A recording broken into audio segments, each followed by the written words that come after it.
Assalamualaikum dan salam sejahtera kepada semua penonton My Story Channel. Kami membawakan cerita-cerita yang menarik untuk dikongsikan kepada anda semua setiap masa. Komen, like, share dan subscribe My Story Channel. Terima kasih. Pengeluaran caruman kumpulan wang simpanan pekerja KWSP akan memberi kesan kepada dana pelaburan negara. Susulan itu, Perdana Menteri, Datuk Seri Anwar Ibrahim, menegaskan kerajaan perlu mencari jalan lain bagi meringankan beban rakyat dalam usaha memastikan dana pelaburan negara itu tidak terjejas. Saya boleh popular dan membenarkan pengeluaran KWSP, tetapi adakah seorang yang bertanggungjawab boleh berbuat demikian? Sebab itu kita kena cari jalan lain dengan menambah bonus, allowance dan bantuan kepada pekebun serta nelayan. Semua ini kita buat untuk meringankan beban rakyat, katanya ketika sesi soal jawab terbuka bersama belia yang diadakan julung kalinya di program Youth Empowerment Fair 2023, YF 2023 Pusat Convention Kuala Lumpur KLCC di sini, pada Ahad. Program yang dikendalikan pelakon, Amelia Henderson itu turut menampilkan kumpulan rock band Face yang mempersembahkan lagu rasmi Malaysia Madani. Anwar berkata, tindakan kerajaan memberikan RM500 kepada pencarum yang mempunyai simpanan RM10,000 ke bawah adalah bagi membolehkan wang itu dilabur KWSP. Katanya, pemberian RM500 itu akan memberi dividen dan wang tambahan kepada simpanan persaraan pencarum. Sebab itu saya ambil keputusan bagi RM500 kepada mereka yang mempunyai simpanan RM10,000 ke bawah. Ia akan memberi manfaat, walaupun bukan hari ini, tetapi ketika bersara esok, 3 atau 4 tahun. Tak ramai sebenarnya yang mendesak, hanya sebilangan kecil, tetapi kerana dijadikan isu politik, ia menjadi besar, katanya. Terdahulu, pada sesi soal jawab terbuka itu, lebih 8,000 belia diberi peluang bertanya terus kepada Anwar bagi mendapatkan pelbagai maklumat berkaitan pemerkasaan belia.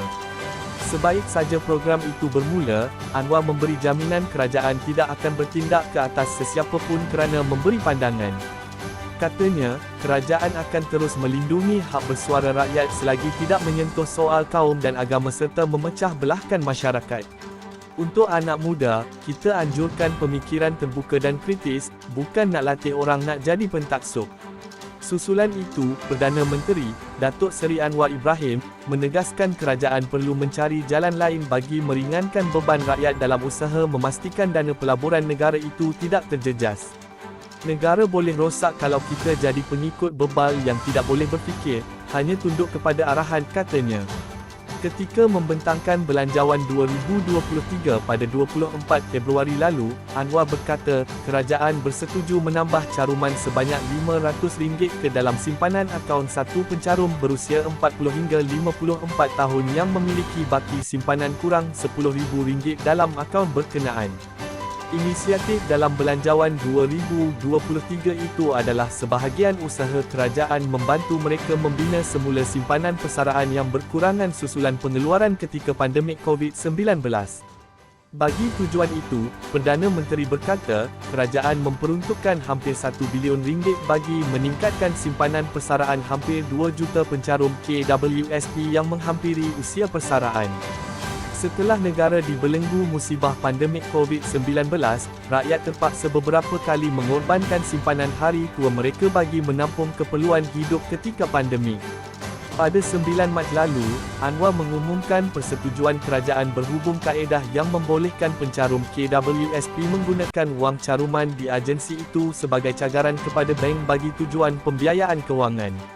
Kaedah itu boleh ditawarkan kepada mana-mana pencarum KWSP yang terdesak untuk mendapatkan pinjaman kewangan dengan cagaran daripada agensi terbabit. Prinsip saya ialah wang KWSP adalah untuk simpanan hari tua dan kita beri kelonggaran zaman COVID-19, malah negara yang memberi kelonggaran sama juga sudah membatalkan kaedah itu.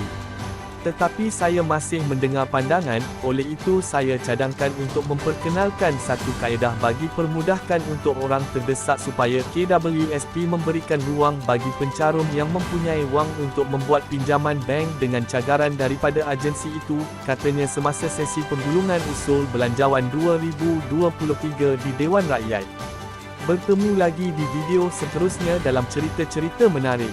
Jangan lupa komen, like, share dan subscribe atau langgan YouTube My Story Channel. Terima kasih.